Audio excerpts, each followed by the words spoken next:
nonostante le difficoltà che viviamo quotidianamente, nonostante la pandemia, si è fatto un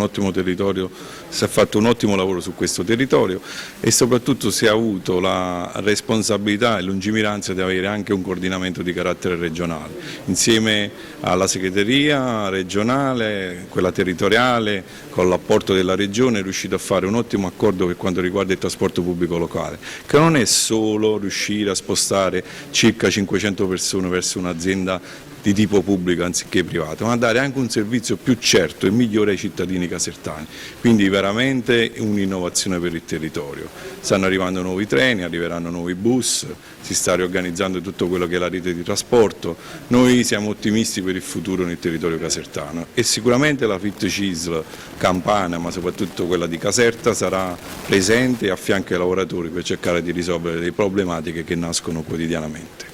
Sicuramente è stato un bilancio positivo, dicevi bene a mettere i puntini sulla pandemia che ci ha colpito, perché proprio i nostri settori sono stati quelli là dei più colpiti, tanto è vero che proprio in quella fase siamo stati vicini alle aziende e ai lavoratori per far sì che non perdessero il proprio reddito, cercando delle soluzioni sempre di sostegno al reddito.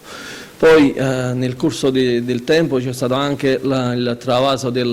lavoratori dalla CLP ad AIR nel trasporto pubblico locale, che è stata un'altra cosa abbastanza importante. Nel settore di igiene e ambiente, dove abbiamo in corso ancora il rinnovo contrattuale, altri settori di grande importanza, e in quello ferroviario, dove auspichiamo un grande processo anche in termini della stesura e della firma del contratto CCNL della mobilità attività ferroviarie, che ci auspichiamo che dovrebbe arrivare entro fine anno. Poi nel complesso insieme al sindaco stiamo facendo un ragionamento sempre per il terminal bus a Caserta, che dà un bigliettino da visita alla città d'élite fenomenale, accoglienza dei turisti in modo importante, quello che merita questa città di Caserta e i loro cittadini.